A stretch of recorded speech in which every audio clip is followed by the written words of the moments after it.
Assalamualaikum warahmatullahi wabarakatuh. Ketemu lagi dengan vlog gua Febrian Muhammad Iqbal, driver online. Hari ini tanggal 28 Maret 2024 ya. Kita udah hampir pertengahan puasa. Gimana kabar dari teman-teman semua? On beat lancar? Seminggu puasa hancur ya. Tapi sekarang udah mulai pulih gitu kan. Oke, untuk video kali ini gua akan nge-highlight tentang kasus kekerasan penumpang Grab ya, yang lagi viral kemarin ini. Ini story-nya tuh kayak gini. Nanti gue tampilin story-nya, nanti gue ambil sambil gue cerita sedikit. Jadi ceritanya tuh yang gue baca dari story itu ya, si penumpang ini perempuan, dia order Grab dari suatu mall, terus dia mau pulang ke rumahnya, daerahnya juga gak disebutin sih. Cuman pada saat perjalanan itu, pada saat dapat unit atau dapat mobil penjemputan, plat nomornya sama, aman, sesuai dengan aplikasi.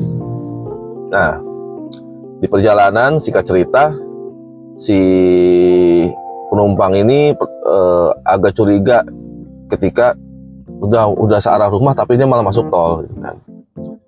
Terus ditanyalah sama penumpang gitu kan, "Lupa kok lewat tol," gitu kan. Udah diem aja katanya gitu. Ini berdasarkan story ya, gue sambil cerita aja. Nah, terus disitulah dia curiga. Terus dia ngeliat aplikasi, ternyata si aplikasi itu nggak di pick up bro. Baru sampai titik jemput aja tapi belum di pick up. Nah, selanjutnya itu di perjalanan tiba-tiba si driver tuh bilang dia tiba-tiba sesak napas dan minta si penumpang itu untuk bawa mobilnya, untuk peran mengemudi lah gitu. Jelas lah si penumpang menolak karena dia tidak bisa bawa kendaraan, dan akhirnya disitulah mulai timbul kekerasan yang ujung-ujungnya adalah pemerasan atau pemaksaan permintaan uang. Jadi si driver itu minta uang, tertulisnya sih 100 juta ya gitu kan.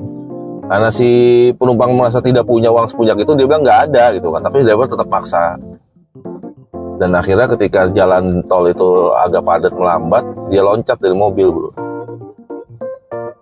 Dia loncat dari mobil, mungkin keadaannya juga nggak terlalu ramai juga. Orang-orang juga pada nggak notice kalau di tol ya. Terus dikejar lah sama si driver itu, terus ketangkap lagi, dimasukin lagi lah ke mobil. Nah, di mobil itu dipaksa kalau misalkan si driver itu butuh 100 juta, transfer sekarang, atau kalau nggak dia mau dibuang ke kali di depan katanya gitu. Ya akhirnya si driver itu, si mbaknya itu bilang emang nggak ada uangnya gitu, nggak ada uang segitu. Ya kan tetap paksa suruh buka rekeningnya, dia juga nggak mau. Terus dari situ ya, di singkat perjalanan si mbaknya keluar lagi, loncat lagi dari mobil, ketangkap lagi.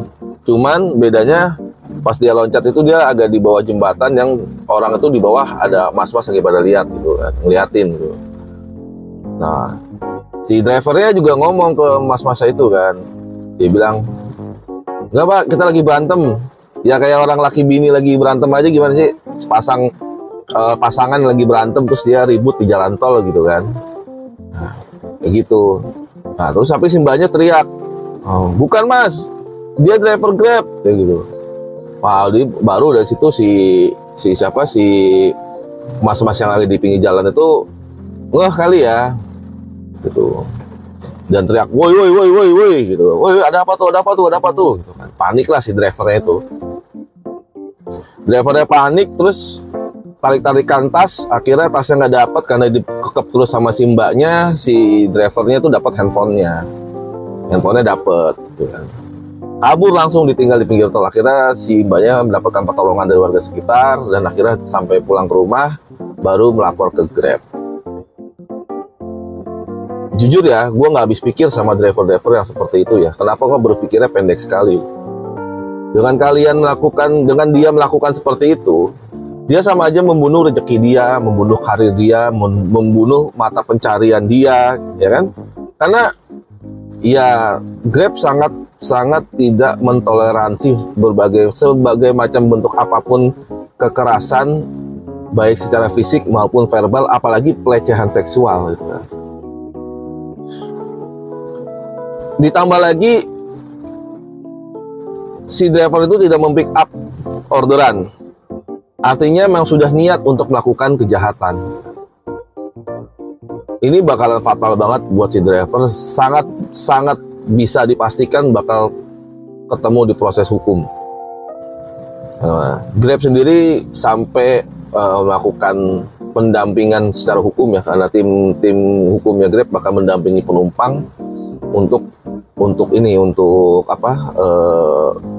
melanjutkan ke proses hukum. Terus juga kronologi dari penjelasan dari Grab-nya pun sudah menjelaskan semenjak ada laporan tersebut, beberapa kali mencoba menghubungi tapi belum diangkat sama si penumpang, dan akhirnya si penumpang itu si driver itu setelah viral di IG itu, si driver dipanggil oleh pihak Grab ke GDC, ya kan? Ditanya kronologinya penyelidikan internal. Nah, sudah melakukan tindakan internal ya, dia akhirnya mengambilkan handphone yang dibawa oleh si driver tersebut. Untuk penjelasan motivasinya apapun belum ada penjelasan, tapi dikembalikan dan akunnya dinonaktifkan. Tidak hanya akun yang dinonaktifkan, tapi juga sanksi ke depan yang sudah menunggu dan proses hukum yang sudah menunggu di depan. Akhirnya Grab juga berhasil menghubungi kembali pihak keluarga, dan pihak keluarga juga sudah menjelaskan kronologinya, dan pihak Grab menawarkan konseling, pendampingan. Ya secara fisik walaupun ada ada bentuk dari kekerasan ya, entah dia jatuh dari tol atau apa, itu kan ada efek dari kejadian tadi gitu kan, luka-luka lebam dan segala macam. Fisikis dari penumpang itu juga terasa pasti akan terguncang gitu kan, ada rasa trauma lah terhadap orang lain gitu kan, khususnya public transport, dia pasti akan trauma gitu. Dan itu sangat-sangat merugikan banyak pihak gitu. Merugikan dari pihak si korban, merugikan juga dari pihak aplikator, dalam hal ini Grab. Pasti orang akan berpikir takut lah pakai taksi online lagi, karena ya gitu, kejadiannya seperti itu. Makanya gue nggak habis pikir sama temen-temen yang berpikir pendek seperti itu. Sayang banget, karena mata pencarian pasti akan hilang satu. Dan yang pastinya lagi adalah sanksi hukum itu yang sangat tidak bisa dihindari. Pasti urusannya sama polisi, yakin gue. Ya. Makanya buat teman-teman semua, tolong ya dijagalah, jangan sampai kita berpikir pendek seperti orang ini. Karena pelecehan seksual aja ya, itu tidak mesti bentuknya tuh kontak fisik, itu tidak mesti kontak fisik. Perkataan verbal aja itu bisa masuk ke pelecehan seksual itu. Sebagai contoh nih, ya, kan ada, misalkan kita dapat penumpang nih, mbak-mbak ya kan, dia misalkan mau pergi ke suatu acara atau apa, dia berpakaian bagus, rapi, bersih gitu kan, masuk ke mobil wangi banget gitu kan, karena dia mau pergi ke acara kan. Itu kalau kita ngomong gini aja nih, woi mbak, wangi bener, saya senang kalau dekat perempuan wangi, kata gitu. Omongan seperti itu aja itu udah termasuk kategori pelecehan seksual. Hati-hati teman-teman, ya, hati-hati. Karena nggak semua orang bisa nerima bercandaan gitu. Padahal kita maksudnya bercanda ya, maksudnya pengen mencairkan suasana gitu. Niatnya seperti itu kan. Tapi dengan kita ngomong gitu aja, itu udah bisa, kalau penumpangnya bisa, maksudnya enjoy juga, santai juga, ya mereka anggapnya itu ya bisa aja sih mas, kayak gitu kan. Tapi kalau orang yang menanggapinya lain, dia akan berpikiran ini salah satu bentuk pelecehan seksual, ya, secara verbal. itu kalau misalkan penumpangnya lapor, panjang urusannya sama Grab. Yang ada teman-teman bisa putus mitra nanti, yakin. Karena tuh pelecehan seksual itu sangat-sangat tidak ditoleransi lah di Grab gitu. Mungkin nggak di Grab doang ya, di aplikasi lain juga akan seperti itu. Kasusnya lagi dulu temen gua malah, aduh nggak tahu tuh kabar temen gua gimana ya, udah keluar dari penjara apa belum. Sama, dia pelecehan seksual juga gitu. Pelecehan seksual. Dan bisa dibilang parah lah, karena dia udah sampai dijemput polisi lah gitu. Karena si penumpangnya dibuang di jalan. Itu tahun berapa gue lupa lah itu. Pernah kejadian juga di tol tuh kayak gitu. Aduh, sangat disayangkan lah seperti itu. Beneran. Apalagi ya, kita sebagai driver ya, laki-laki gitu kan. Kadang kita dapat penumpang itu macam-macam sih bentuknya ya. Ada yang benar, ada yang kurang benar ya kan. Itu kita harus kuat-kuat deh. Ingat ya, jangan sampai tergoda gitu kan. Kalau sampai tergoda itu panjang urusannya, bro. Walaupun kadang dari kita gini loh, kita tidak mensucikan penumpang ya. Artinya gue sendiri pernah ngalamin ada beberapa penumpang yang mulai duluan gitu. Ada bro, ada. Yang mereka yang melecehkan seksual driver pun juga ada. Penumpang yang melecehkan nih, penumpang ini dia melecehkan driver, itu ada bro. Gue juga udah ngalamin, pernah gitu. Tapi sekali lagi, jangan sampai tergoda, ya kan? Jangan sampai banget tergoda. Karena apa? Dulu itu belum ada fitur. Kalau sekarang kan udah ada fitur ini nih, perekaman suara ya. Jadi selama kita menerima orderan, itu suara percakapan di mobil itu terekam di aplikasi Grab. Ya. Dulu kan, sekarang ini ada fitur itu. Kalau dulu nggak ada, bro. Jadi apapun alasannya, selama tidak ada bukti, pasti yang akan diprioritaskan adalah penumpang, bukan driver Grab. Kecuali teman-teman punya dashcam nih yang taruh di tengah, yang merekam video atau audio perjalanan selama on beat. Itu bisa dijadikan bargaining atau alat bukti kalau misalkan terjadi konflik sama penumpang gitu. Nah, kalau nggak ada, ya itu pasti apapun akan yang didengerin adalah penumpang. Walaupun penumpang dulu yang mulai gitu. Tapi karena nggak ada bukti, tetap driver yang akan disalahkan. Penumpang bisa aja ngomong, enggak kok, driver duluan yang mulai, driver duluan yang godain. Tuh. Jadi buat teman-teman semua, alangkah baiknya jika kalau ada rezeki sih, beli dashcam, pasang dashcam buat ngerekam jika terjadi konflik dengan penumpang. Dan fungsi dari perekam audio ini bukannya mau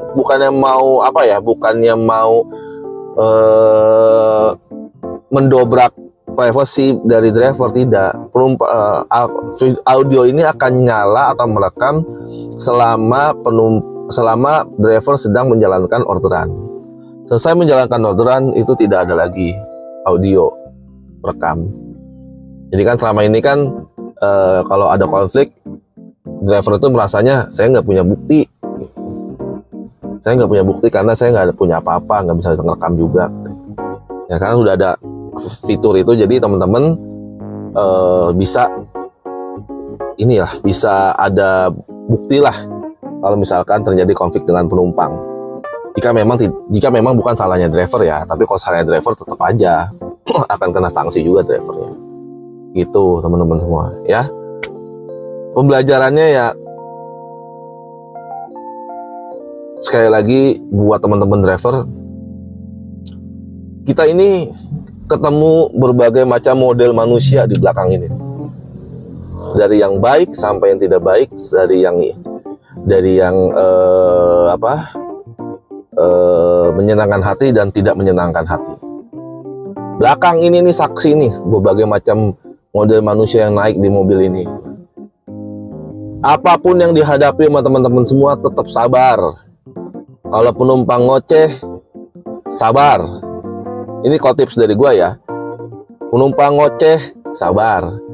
Penumpang agak nggak sopan, sabar. Ya kan? Ada penumpang yang baru naik langsung nyalain AC cetek, gitu kan, kenceng. Kita aja yang punya mobil kadang-kadang nyalainnya pelan-pelan gitu kan, karena sayang sama unit kendaraan. Tapi kadang ada penumpang baru naik, duduk langsung nyalain AC, kenceng gitu kan. Gak ngomong gak apa gitu. Sabar. Ada penumpang baru naik, kakinya naik di sini nih. Sabar. Ya kan? Terus ada yang baru naik ngatur-ngatur jalan, Pak lewat sini, Pak lewat sini, Pak lewat sini, Pak lewat sini, Pak lewat sini, Pak. Sabar. Ikutin aja ya. Karena bagi gua itu, selama gua ketemu orang-orang model kayak begitu, bagi gua tuh mereka itu mungkin dalam masalah sendiri gitu kan.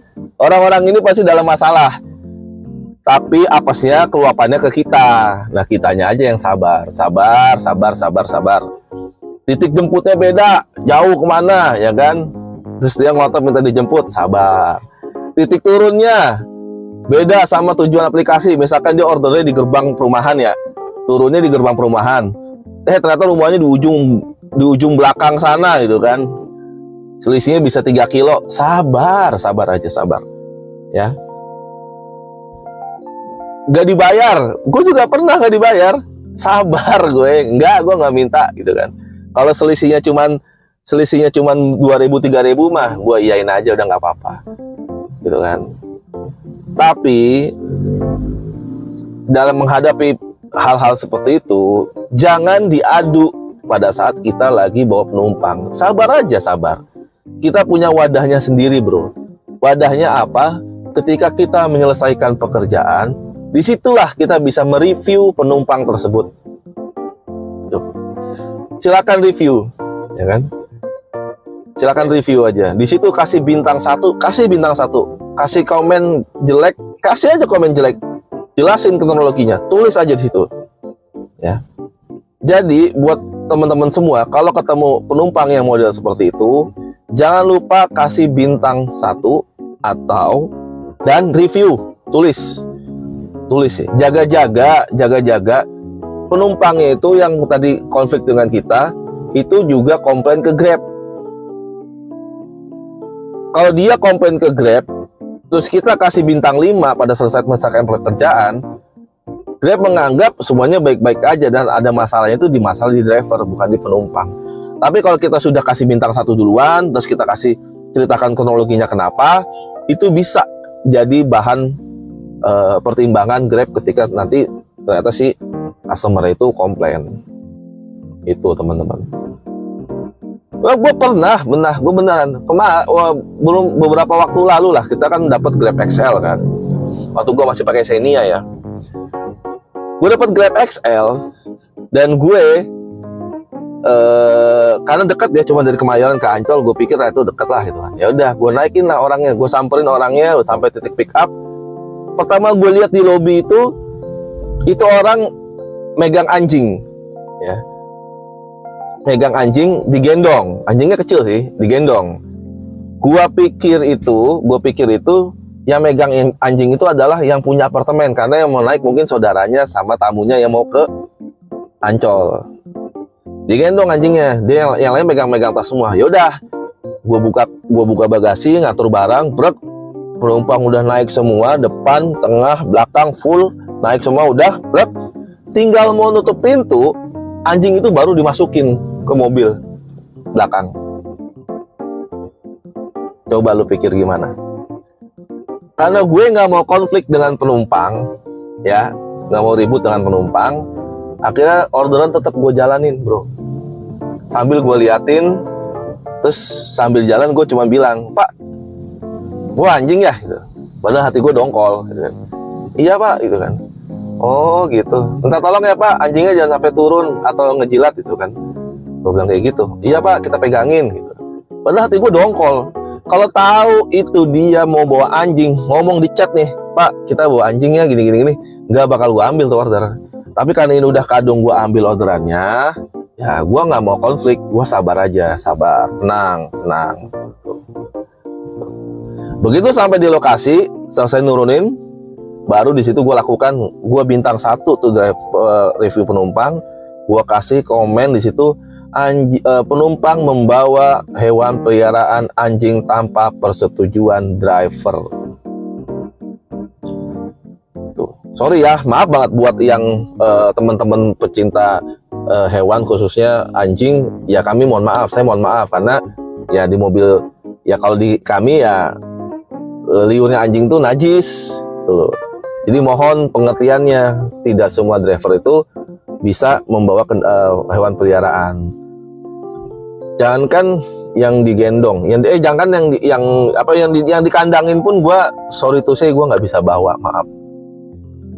Itu kucing aja kalau dikandangin gua masih bawa, tapi kalau kucing yang digendong dibawa di mobil gua nggak bisa bawa. Makanya kalau misalkan ada yang penumpang nanya, notice ya, Mas saya bawa anjing, bawa kucing, terus gua tanya dulu kucingnya dikandangin nggak? Kalau kucingnya nggak dikandangin, digendong, gua nggak bisa bawa karena bulunya bisa nempel. Kalau bulunya nempel, bersihnya repot. Atau misalkan kita dapat orderan lain, terus ternyata penumpang kita selanjutnya itu dia alergi bulu kucing, itu gua takut membahayakan penumpang lain. Gitu teman-teman semua. Jadi pelajaran yang bisa diambil tadi sekali lagi, sabarlah. Sabar kalau misalkan mendapatkan orderan yang seperti itu. Jangan pernah kita berkonflik dengan penumpang, kecuali penumpang itu sudah melakukan kekerasan secara fisik ya. Itu teman-teman bisa lakukan apapun lah di situ, misalkan berhenti di jalan langsung teriak atau apapun bisa ya. Oke, itu aja video singkat gua kali ini mengenai highlight kemarin. Semoga mbaknya mendapatkan cepat pulih ya, mbaknya cepat pulih dan tidak trauma ke driver online, karena jujur itu hanya perbuatan oknum-oknum aja. Nggak semua driver online itu niat berbuat jahat, karena memang kita sekarang udah menjadi mata pencarian utama. Masih banyak driver-driver yang baik hati di luar sana itu, yang menerima kekurangan penumpang macam-macam modelnya. Jadi buat mbaknya sekali lagi ya, gue mewakili driver online juga turut ini simpatilah buat mbaknya. Semoga mbaknya cepat pulih, tidak trauma dengan driver online, dan mendapatkan pendampingan dari Grab terus. Dan Grab menawarkan selama proses hukum ini, si Grab ini menawarkan driver perempuan untuk khusus si mbaknya kalau misalkan mbaknya order aplikasi ya. Ya, buat teman-teman semua, tolong jaga akunnya, dijaga pelayanannya, dan dijaga hatinya supaya tetap sabar dalam menghadapi berbagai macam penumpang. Oke, itu aja video kali ini. Tetap semangat, tetap berjuang. Sebentar lagi kita akan merayakan hari Lebaran. Dan buat teman-teman, jangan lupa terus dukung channel gue dengan cara mensubscribe channel gue ini. Ketika ada pertanyaan, silahkan tulis di kolom komentar, like video ini, dan share ke teman-teman yang membutuhkan. Oke, itu aja. Terima kasih. Gue tutup. Assalamualaikum warahmatullahi wabarakatuh. Dah.